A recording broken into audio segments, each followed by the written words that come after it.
kaibigan mo. Lahat daw mali ang mundo. Magandang hapon sa ating lahat, mga kababayan ko sa lalawigan ng Palawan maging sa buong universe.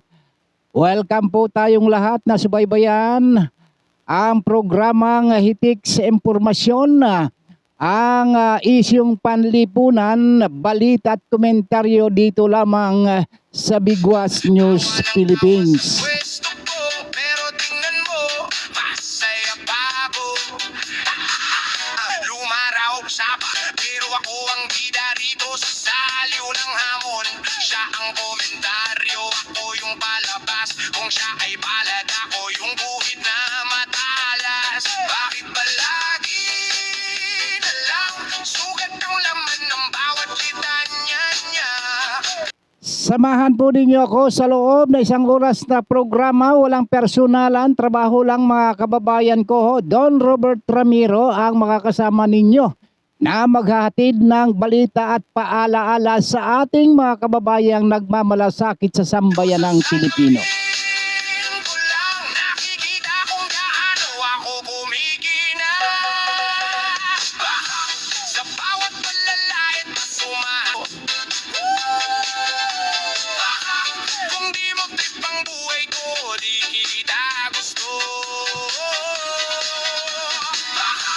Ginawa mong biro, yan ang gasolina ko. Mas lalakasan ko pa tong Ang headlines natin ngayong hapon mga kababayan, ang ikalawang araw ng impeachment trial laban kay Vice President Sara Duterte. Ayon ho sa nangyari ho kahapon ay anong pagkakasabi?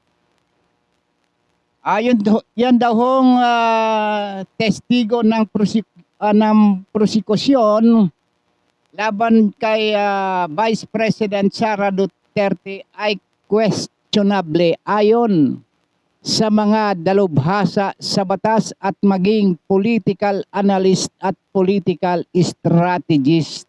ikaw ko. Ang sabi ng Ang COVID-19, tumaas ang bilang ng kaso ng COVID-19 sa lungsod ng Quezon City pa. kaibigan mo, lagi nakaabang sa maling galaw. Baduy ka, kulang ka, hindi ka pasado. Pero siya yung unang nakikikain sa plato. Okay, arangkada na tayo mga kababayan ko, no? Papasadahan na natin yung headlines natin ngayon sapagkat ang testigo di umano ng prosecution sa impeachment trial ni Vice President Sara Duterte ay questionable ang kredibilidad. Eto na lang tayo eh. Puro na lang ba ito ganito kahapon? Balik na naman ba tayo dito? Yung ika nga, yung ben dadadadadalo. Ito. Sa gitna ho. Sa gitna ng paglilitis, ika nga itong impeachment trial versus Vice President Sara Duterte, ay kinwestiyon ang kredibilidad ng witness ng prosecution na si NBI agent John Mark Kalilong. Ito daw ho ay expert ho doon sa digital na nag-viral ho ang pahayag sapagkat itong isa ho sa ika nga ay pinuntahan na arestuhin nitong si Kalilang sapagkat NBI agent nga ito ay lumabas ho itong nagngangalang Mike Romero na naglantad na umunoy questionable ang pamamaraan ng pag-aresto sa kanya sa nasabing ahente ng NBI na walang court order at warrant na siya ho ngayon ay tumitistego na ho dyan ho sa impeachment trial laban kay Vice President Sara Duterte. Ayon pa ho dito kay Ginoong Mike Romero, ang dahilan kung bakit ho siya ay inaaresto dahil sa pag-post ho dyan sa social media tungkol dyan ho sa video ni Vice President Sara Duterte patungkol sa pananakot, yung threat, ang tinatawag ho nila ay grave threat o sa Presidente Ferdinand Bongbong Marcos, First Lady Lisa Araneta Marcos at later Representative Martin Romualdez. Ayon ho sa kay Romero ay hinikayat daw siya nitong si Kalilong na maging witness laban ho sa pangalawang pangulo.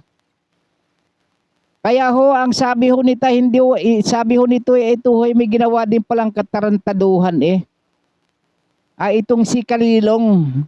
At itong kinuha pa na kanilang mga witness ay ahente rin ng gobyerno laban sa isang opisyal din ng gobyerno. Na ito palang taong ere ay meron meron din palang modus operandi ito. Manghuhuli ka ng isang tao na wala kang dalang warrant of arrest, galing ho sa korte, at ikaw lamang nagbibintang na di umano ito daw ho magpapaayos ng kanyang laptop, yung pala huhulihin daw ho siya, nagpanggap pa Sabagay, talaga trabaho naman talaga yan ng mga otoridad na magpanggap para ka makahuli ng suspect. Trabaho talaga ho yan, yung mga undercover. Kaya hindi ho, tama lang ho kayang ginawa, kanya lang ho yung mali, wala ho siyang dalang dokumento na warrant of arrest galing sa korte, kundi kaya ho siya inaaresto yung tao, gusto niyang maging witness laban kay Vice President Sara Duterte. Doon ho sa grave threat. Ito ang naging batayan ho sapagkat yun hong issue kahapon. Yung issue na pinagtatalunan, ay yun hong statement ni Vice President Sara Duterte na ganito ho ang pagkakabanggit ho I have talked to a person. Nakipag-usap na raw siya sa isang tao, iisa lang ho, hindi ho grupo o kaya kung ano pa, isang tao. I have talked to a person. Pag sinabing a, singular.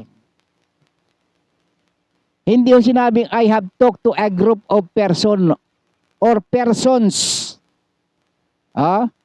I have talked to a person. Kung I get killed, kung sakaling ako ay mapatay, go. Sige. Patayin mo si BBM, kill BBM.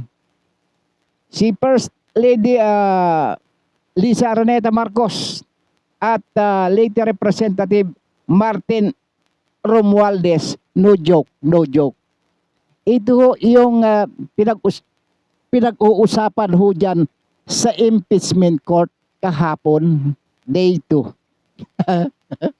Ito, ganda ho ng eksena kung nanonood kayo ho ng impeachment ho, paano ho ba ninyo ina-analyze, paano ho ba ninyo ay binibigyan ho ng premise itong mga nangyayari ho dyan, yung inyong opinion.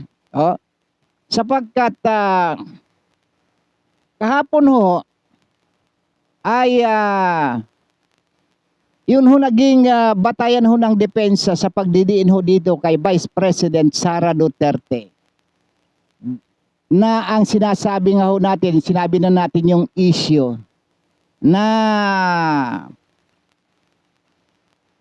ang pagkakasabi nitong mga ay marurunong ho sa batas. dapat daw ho yung testigo ay dapat ho mapagkakatiwalaan. At nagsasabi ng totoo tungkol ho doon sa mga dokumento na kanyang ika nga ipinipresenta.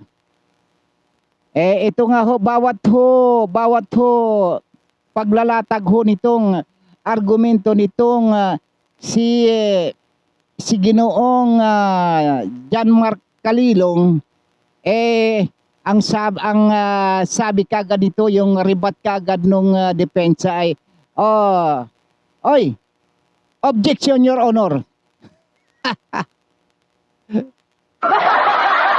Objection, Your Honor. Kaya, nakailang beses ka na ba? Nakailang beses ka na ba nagsabi ng objection? Bilang-bilang daw ho 76. Ay, naku. Ito ho. Sa ka-object ho nitong si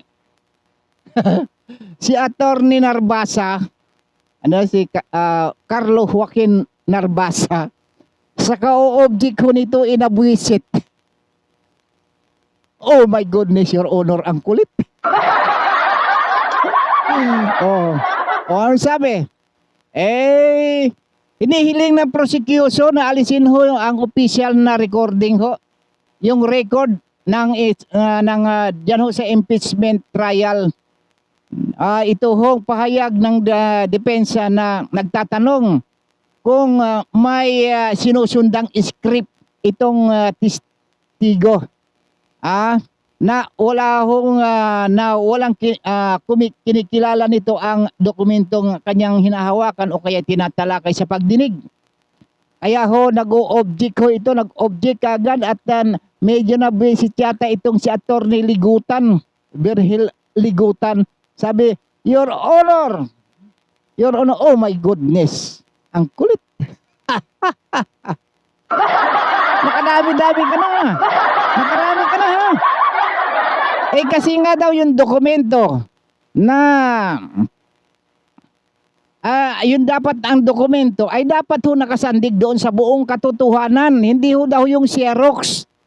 Sapagkat pinagpipilitan ho ninyo, Attorney Ligutan, yung Xerox ay ika nga ay pwede na.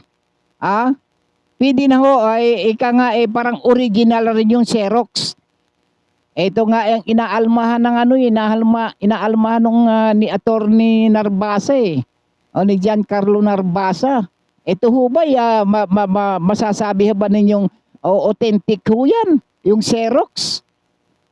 Pwede na ho, sabi na Attorney Ligutan, okay na ho yan. It is considered as authentic. Ito ngayon argumento ho natin. Kung authentic o kaya nga yan, pwede na pala yan. Pwede na ho tayo magpa-Xerox ng maraming pera. Kasi magiging authentic na rin ho yun at ipambili ho natin yan ng bigas. Pagka ganun ho yung argumento ho natin mga kaibigan. Kapag ho ikaw nag-a-apply o kaya meron ka magpag-transaction ka dito sa SSS dyan ho sa PhilHealth maging dyan sa Pag-ibig Fund. Pagka nire-require nila yung original birth certificate, hindi ho pwede yung ipipresent mo yung Xerox. Hindi ho nila tatanggapin. Dito korte ho ito bakit ho ninyo tatanggapin yung Xerox? Dapat nga naman original. Ito mga nagsasabi ho si Malutikya, yung political strategist, si Atty. Rowena Guanzon, kinwestiyon din yung Xerox copy. Ito ho yung mga abogado naman ho ito kayo din naman ho yung mga abogado, ito, pagbigyan natin yung argumento, kung po pwede na pala yung Xerox, magpa-Xerox na tayo ng pera, hindi na ho tayo magkakautang-utang, marami ho na tayong pera, magpa-Xerox tayo lahat ng pera. Yan ho, pambili ho natin ng pagkain, pambili ho natin sa grocery. Tingnan ho nga natin kung tatanggapin yung Xerox na pera. Gagamitin din ho ninyo dyan sa impeachment. Yun ho yung argumento lang. Ito, nag-iisip din ho ba kayo? Lalong-lalo na ho masisilan ho ang pinag-uusapan ho natin dito. Ito ho ay mga batas. Ang nililitis ho natin dito Hindi lamang ng ordinaryong tao ang nililitis natin. Ikalawang Pangulo ng Republika ng Pilipinas. Hindi naman ito kahit ito barangay tanod ang nililitis natin. Dapat nire-respeto pareho natin yung mga dokumento. Doon ho tayo sa dokumento. Sabi nga nung kaibigan, dapat doon tayo sa tama. Doon ho tayo sa tama. Pagkatapos, magiging authentic pa pala ito eh. Hindi naman certified true copy. Pag sinabing certified true copy, ibig sabihin, okay na yon. Meron ho mga ahensya ng gobyerno certified true copy, ayaw pa rin nila tanggapin, ayaw rin nila ganun. Gusto talaga nila original. Sapagkat yung certified true copy, tinatatakan lang ho yun. Nilalagyan ng tatak na certified true copy. Ngayon, kung ganyan ho ang patakaran ho pala natin, pwede na tayo maglimbag ng pera. Hindi natin kailangan yung central bank. Lahat tayo, mayaman na tayo lahat. Hindi na tayo magugutom. Wala nang Pilipinong magugutom. Wala naman na sigurong mga taon magiging addict sa lansangan. Wala na kayong makitang mga kabataan na dyan nagsisinghot ng rugby. Sapagkat kung ganyan ho ang patakaran ho natin, sa Xerox okay na, mag-imprenta na tayo ng pera. Diyan pala sa recto suki yan ng NBI. Milyon ho yung pina-imprenta dyan sa recto hindi ba? Tinanggap ho ba yun? Ito yung sinasabi na yung ginagamit nilang pambudol money, yung entrapment operation. Yung mga budol money, ginagamit ho yan ng mga otoridad. Nilalagyan lang kung ilang piraso yung original dyan sa itaas. Dyan sa Tapos yung pang ilalim yan, puro na yung mga Xerox copy na yun ng mga pera. Ngayon, gagamitin ho pala yung mga Xerox na yan, yung dokumentong Xerox. Mukhang tabingi nga na yati ang hustisya natin dito. Kaya ito naman, pumapasok na naman tayo sa bendalo. Bakit ba hindi tayo makagawa ng tama? Ang tanong ho natin hindi ba Mr. Jamie Apostol? Hindi ba natin magagawang tama? Yung ginagawa ho natin, hindi ba pwedeng gumawa tayo ng lumaban tayo ng patas? Hindi ho yung tayo ho nanlalamang. Nanlalamang ho tayo sa ating kapwa. Patas. Kaya nga ho meron tayong batas na umiiral sa ating bansa dahil sapagkat yan ho ang sandigan natin sa katotohanan para magkaroon ho tayo ng kapayapaan. Sa lahat ng bagay meron hong batas na dapat na umiiral para ho maresolba yung mga sigalot, yung hindi pagkakaintindihan, para magkaisa ho ang taong bayan, kaya ho meron tayong batas. Pagkatapos ganito palang gagawin natin pasensya na kayo yan ho ang pinagdidiinan ninyo kahapon yung Xerox copy pwede na. Kaya matatakan lang yan ng certified true copy. Pwede na pala, sige. Ayun pala naman pagkatapos yung argumento ng depensa nakukulitan na kayo sapagkat talagang nakita ko naman talaga kapag hindi pa nga natatapos magsalita itong si Kalilong, hilong talilong na sa ka-object nitong Objection, Your Honor. Ni Atty. Giancarlo ano ho bang ibig sabihin yung ka-object? Bakit ho pala yung panay? Bakit ho para bang wala ng patid yung ka-object ni Attorney Giancarlo Carlo Joaquin Carlo Joaquin Narbasa. Ito ho ang nila meron ho silang sinasabi dito yung tinatawag ho dito yung doon ho sa paglilitis, meron ho tinatawag silang estratehiya.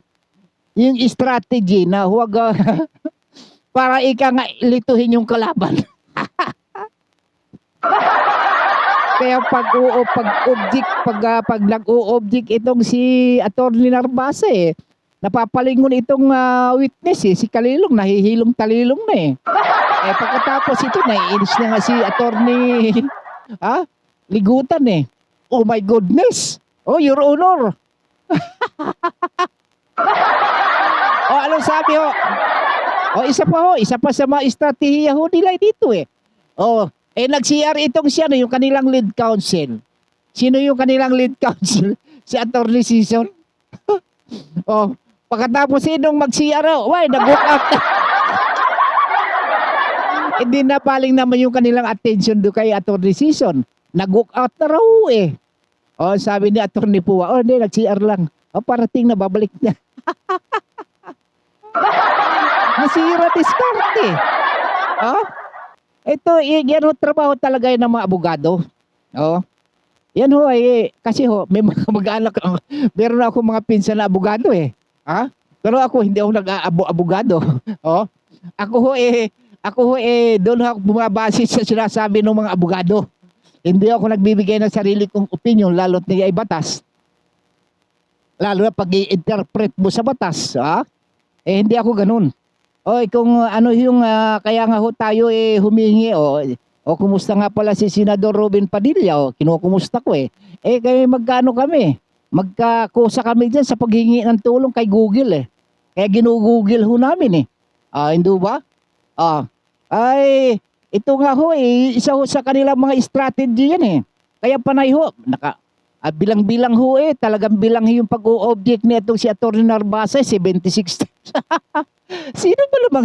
Yun lang issue ng yun. Yung issue na sinasabi na pinagtatalunan, I have talked to a person. I said, if I get killed, go kill BBM. First Lady Lisa Marcos and Martin Romualdez. Doon ho lang yun. Yun yung dokumentong ho yun. Doon ho sa video na yun. Nagkalito-lito pa. Nagkawindang-windang pa. Saang partikular? Sabi, ito kasing prosecution, sabi pa si Moon, pinahihirapan yung kanyang witness Saang partikular doon? Na ang ebidensya na sinasabi mo? Doon sa video pinatutungkol. Nung sinasabi nitong si Vice President Sara Duterte, yung sinasabi niya I have talked to a person. Saan? Isang oras, 2 oras daw yung video na yun pagkatapos ipahanap mo saan patuturo mo sa kanya? Di mahirapan nga naman yun. Ano ka pa naman attorney? Kaya tuloy yung witness mo, nagkahilo-hilo lang, kahit nahilong talilong na itong si Kalilong expert pa man daw ito sa digital. Pero kinu-question yung pagiging eksperto dito. Sa eksperto? Nire-record ko daw sa kanyang laptop eksperto din to sa sa Bendalo. Kasi manghuhuli ka ng wala kang dalang warrant o arrest galing sa korte. Bagaman tama yung magpapanggap ka na magpapagawa ka ng laptop, okay lang yun, tama yun. Pero yung manghuhuli ka ng walang warrant of arrest, gaya nung sinasabi nitong si Mr. Romero, anong pangalan nito? Si Mike Romero. Hindi magandang record mo.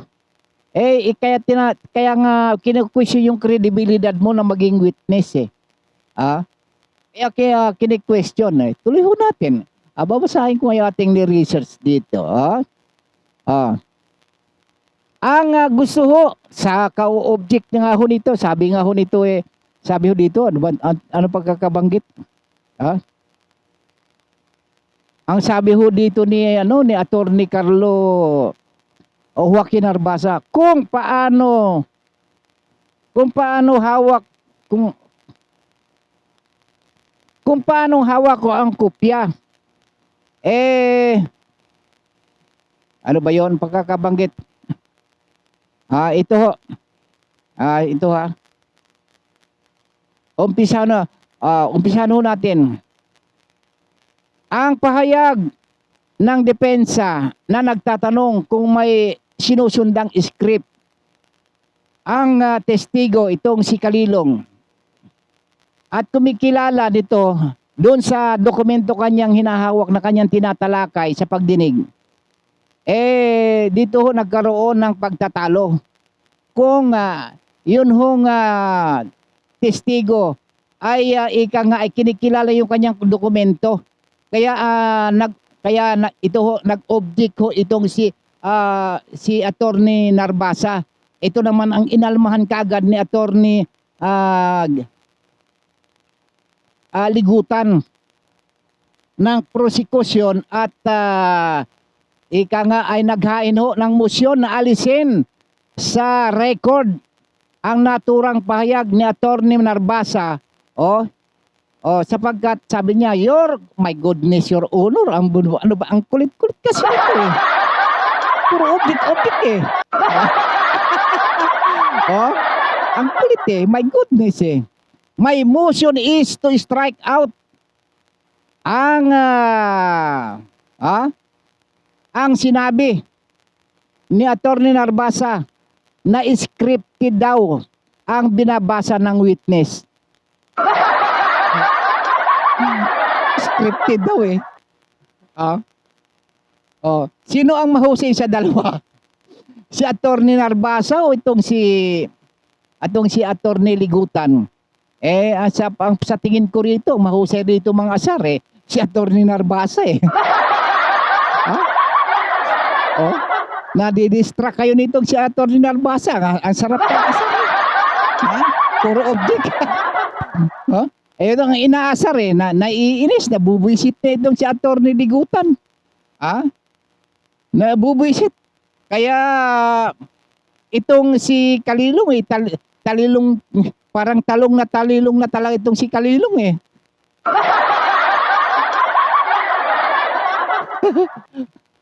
Bagaman pinagbigyan talaga ni Senador Chis Escudero, yung presiding judge. Yung objection ho ni Attorney Narbasa, pinagbigyan ho na patapusin mo muna. Sabi nitong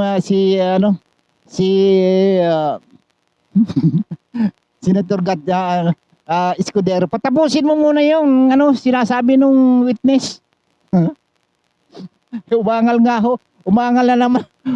na naman itong si si attorney. Dalawang oras ba naman yan eh. Pagkatapos hahanapin mo yung sinasabi dito ni Vice President Sara Duterte. O di, 2 minuto na lang.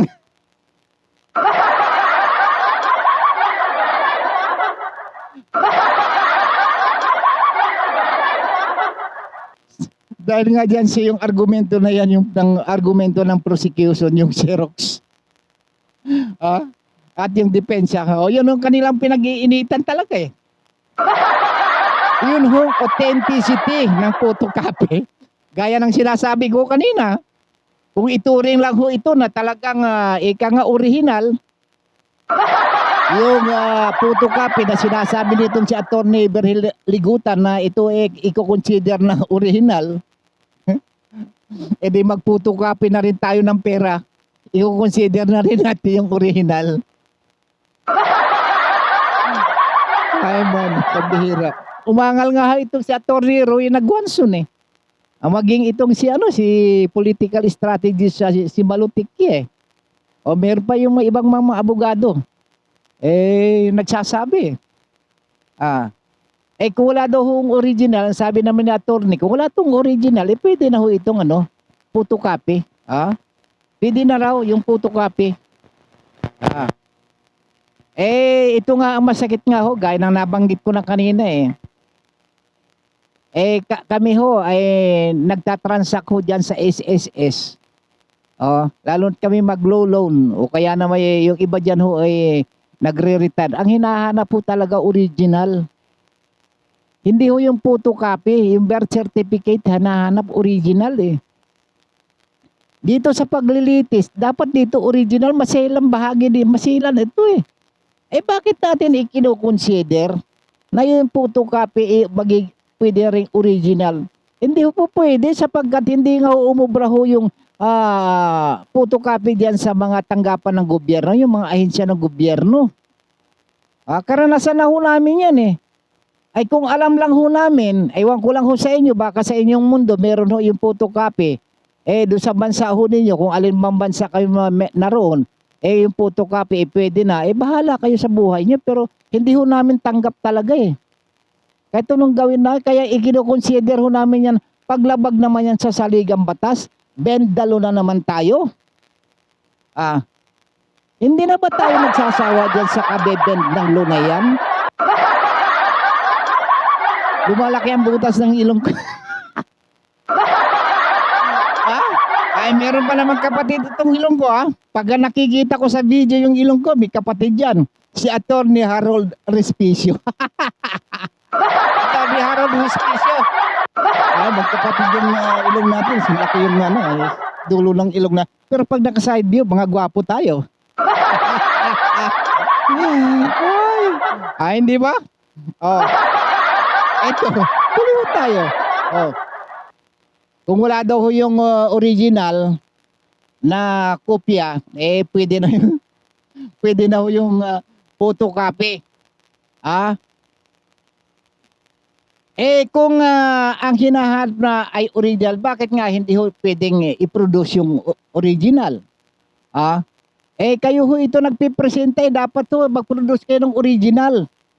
Iyon naman ho nagtatanggol, questionin ho sa inyo yun. Questionin sa inyo yung original, yung authenticity ng ipinipresenta ko ninyong mga ebidensya. Kapag hindi ho ninyong may ipipresenta yung mga authentic na mga ebidensya, paano kayo paniniwalaan ng ano?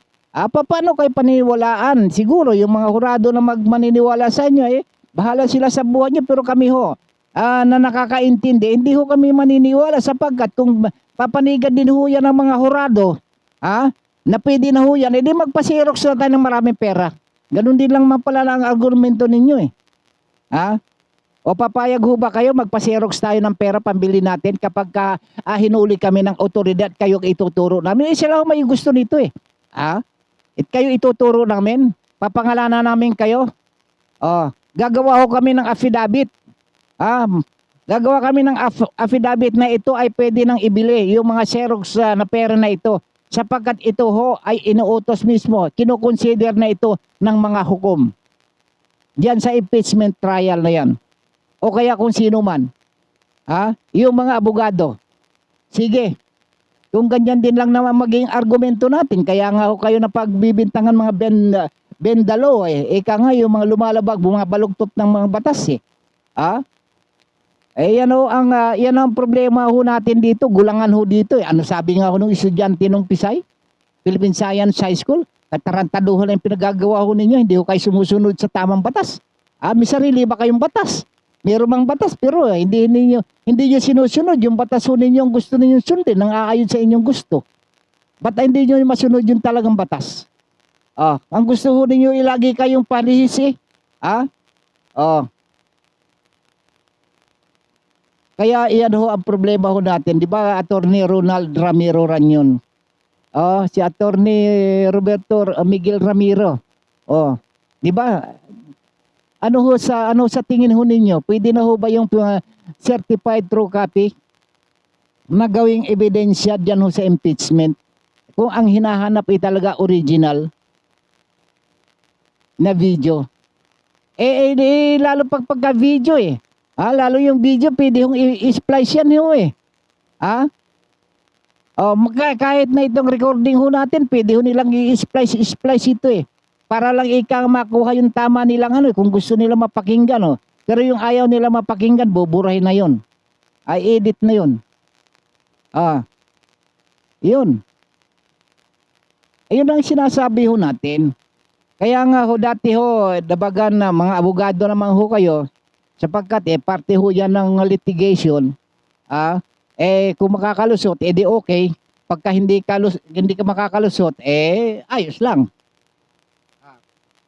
Ayos lang. Ayos ang buto-buto. Nakalusot nailusot yung mali eto, balikan natin si 26 times. Congratulations. Ako humahanga sa panglilito, pang-aasar. Attorney Carlo Joaquin Narbasa. At ako naman ay humahanga din naman sa iyo, Attorney Berhel Ligutan. Sapagkat sa kabila ho ng kalikutan at kakulitan nitong si Attorney Narbasa, trabaho niya yun. Wag ka mainis, oh my goodness. Wag ka mainis. Kumo 76 times na nag-object itong si attorney Carlo Joaquin. Oh my goodness. Your honors. Talaga naman. Ha? Kaya congratulate ko kayong dalawa. Mahusay kayo. Ito, hindi basta-basta ang abogado itong si Attorney Ligutan, ha? Hindi basta-basta yan. Matalinong abogado pero na-distract, ha? Nainis. Na-visit nitong si Ateneo, taga-Ateneo din ba ito? Si Attorney Narbasa. Ito sa Visayas yata itong si Attorney si Attorney Ligutan eh. Pero ito rin to. Ito rin umapak na naman ito sa UP, University of the Philippines, sa kanilang mga masteral ba yun? You know ang nangyari ho kasi sa itong pambubuisit itong si Attorney Narvas. Eto ho humingi tuloy. Humingi ho ng humingi ho siya ng ipahintulot sa mga hurado, sa presiding officer. Kay Attorney si Escudero, itong si Talilong si Kalilong John Mark Kalilong. Ang sabi ho niya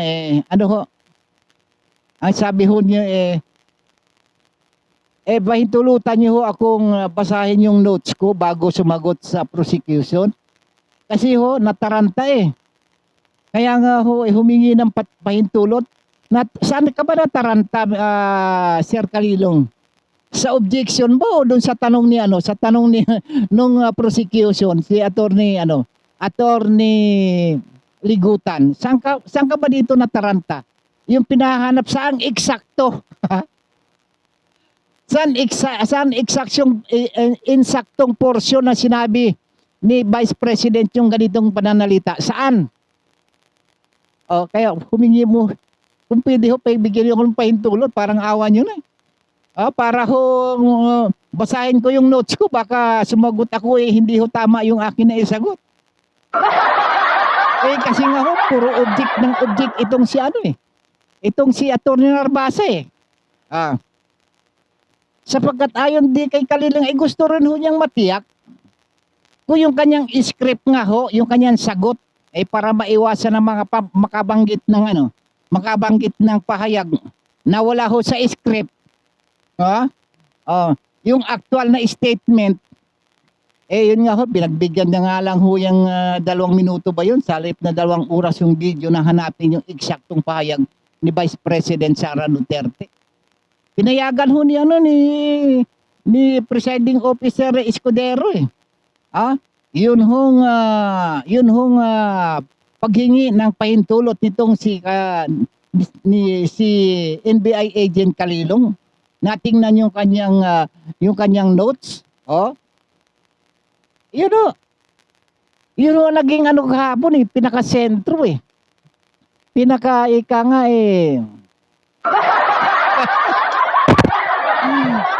pinagpiestahan ng mga ng grupo ng SMMP. Sino ba yung mga SMMP?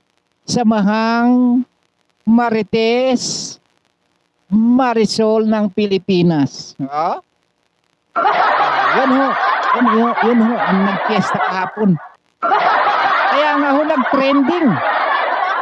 Nag-trending ho si Attorney Ligutan ano ho pagkakasabi ho? Bakit ka ho nag-trending?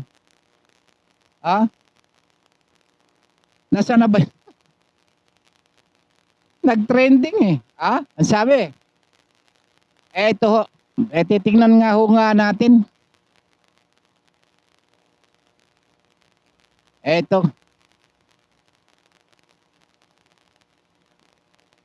hong sinasabi ng mga miyembro ng SMMP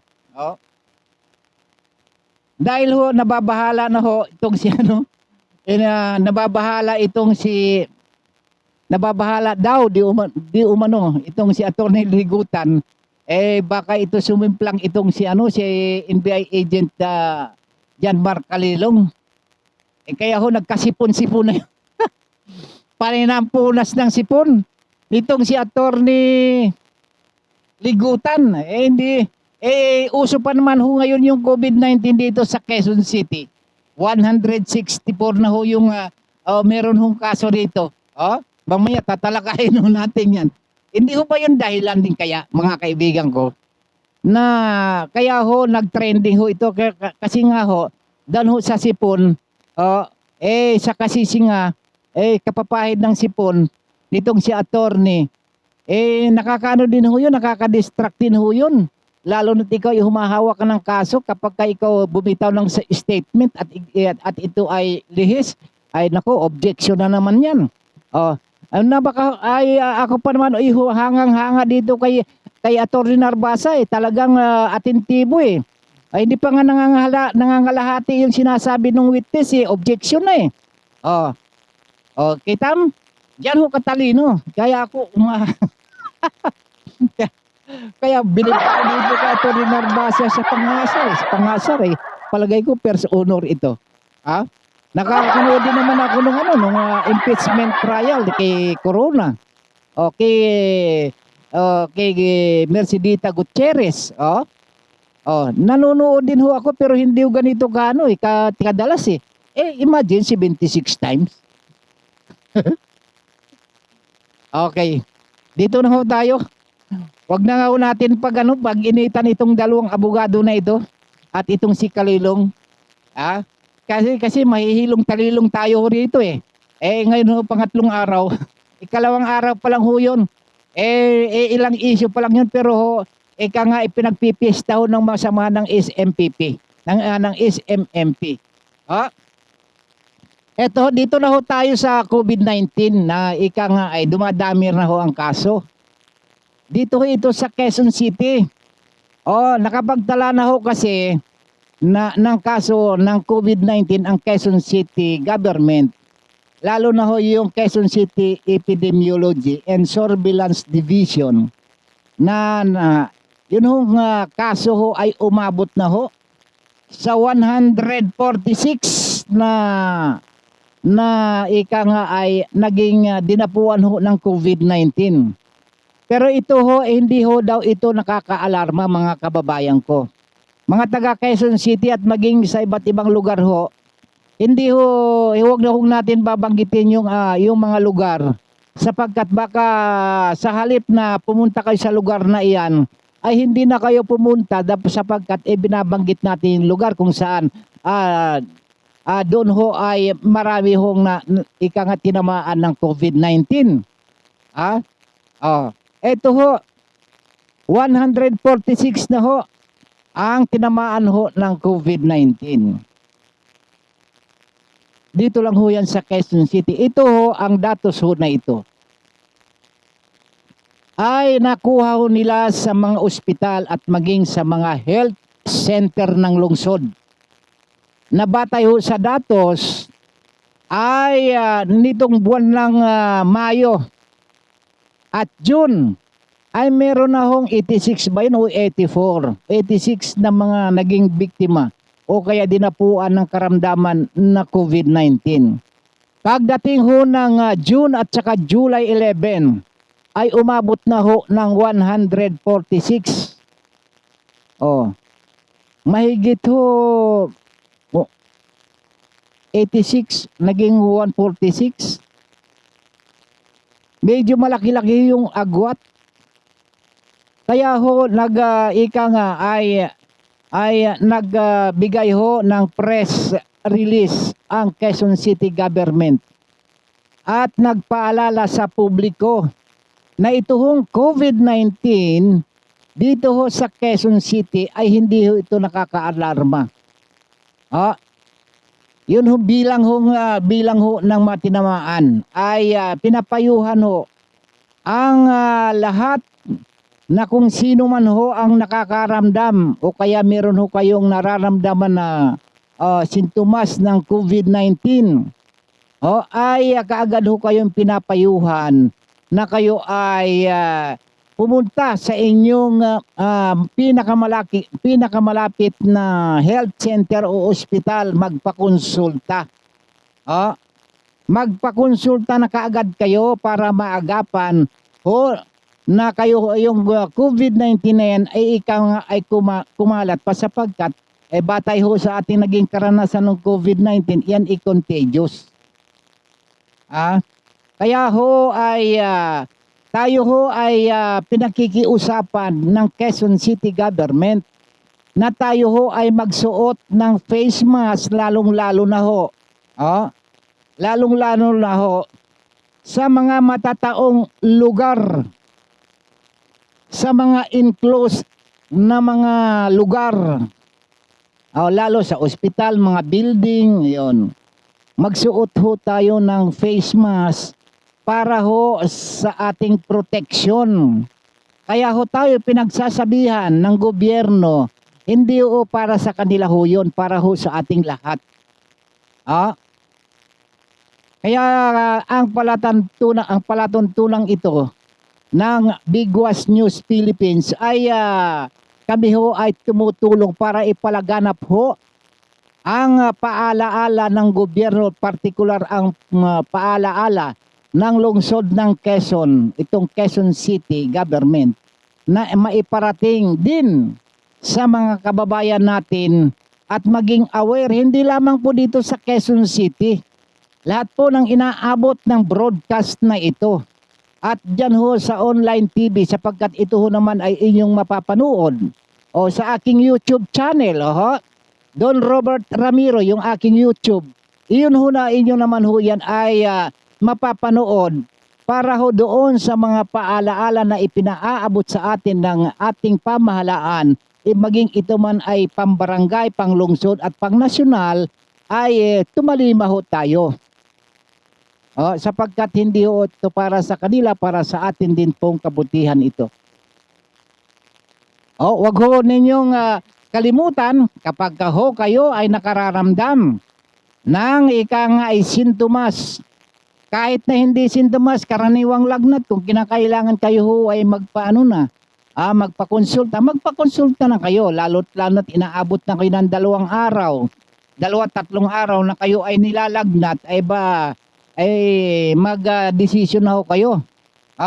Wag na ho kayo mag-aatubili na magpa-check up para ho kayo ay maresitahan ng gamot ng doktor, sapagkat kapag yan ay lumala na, baka mas malalaking gastos ang inyong aabutin o kay gagastusin.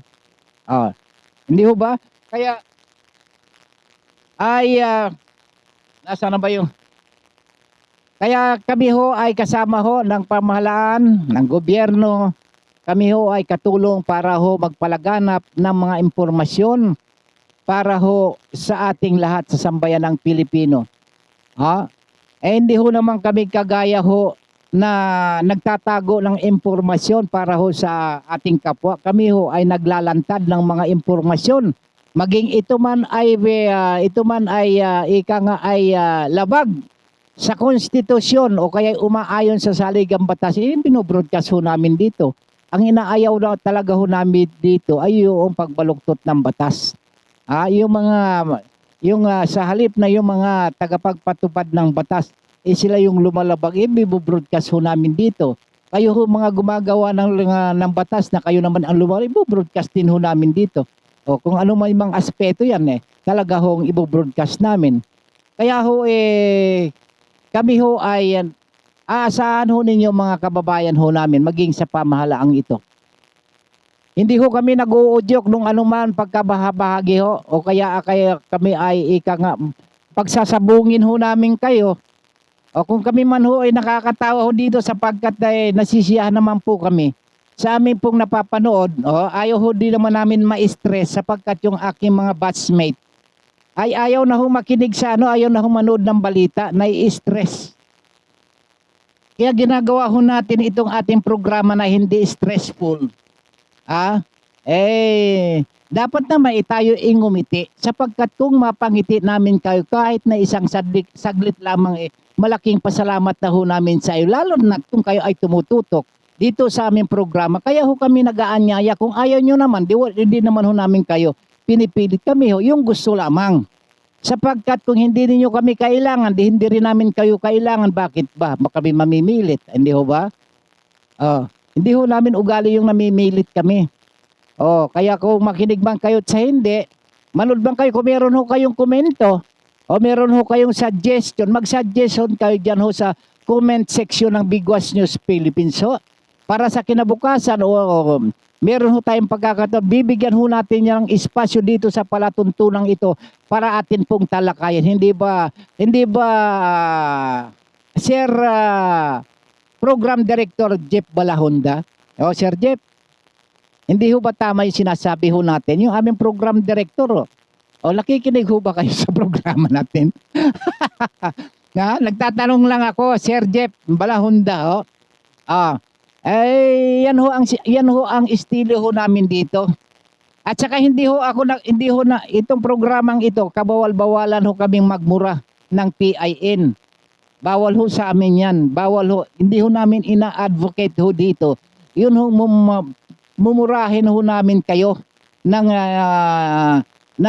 ika nga hindi ka nais-nais. Kung ang aming mga makapagsasalita ho kami ng hindi ho yung PIN yung pusang gala, hindi ho yun pagmumura, expression ho yun.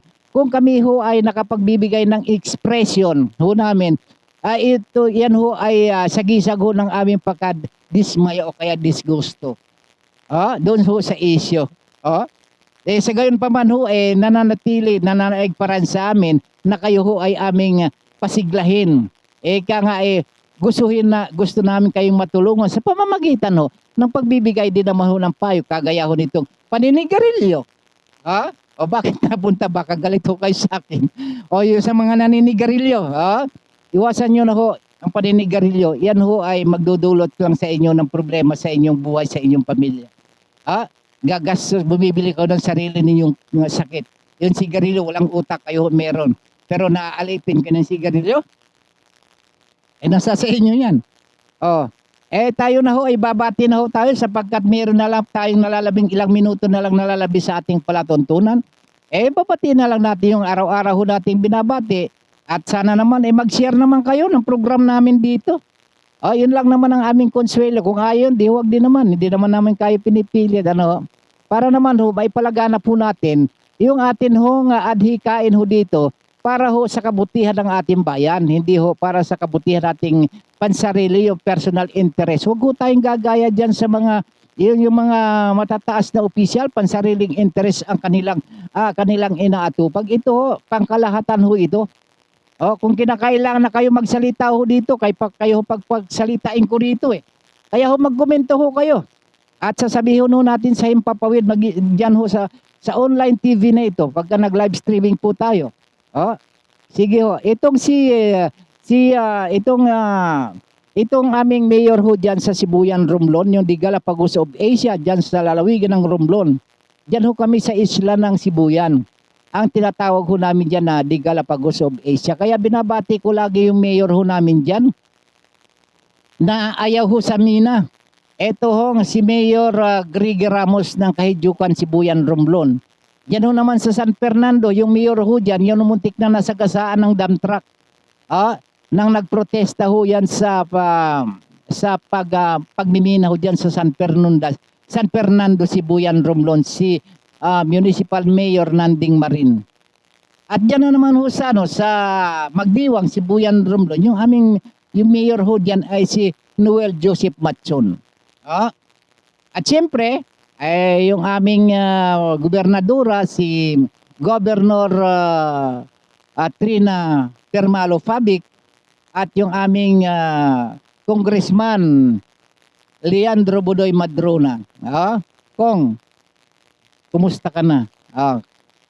Kumusta rin sa inyo, Gob? Nawala na yung dating Governor Termalo, Lulong.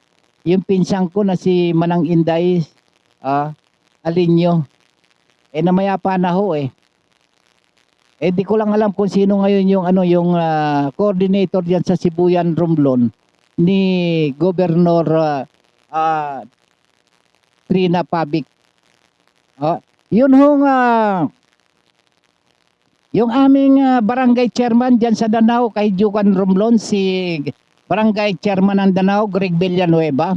Yung kagawad ho ay si Lydia Marasigan, sina Henry Regala, sina Roger Ragot, si Raymond Galindo, si Jetty Babaw, si Arnel Rotone, yung kanila namang tawag nito, yung sekretarya ay si Evelyn Formanes, yung kaling treasurera, yung may hawak po ng pera ay si Neresa Maron, at yung kanilang tagapaglista ho, bookkeeper si Vanessa Mesa.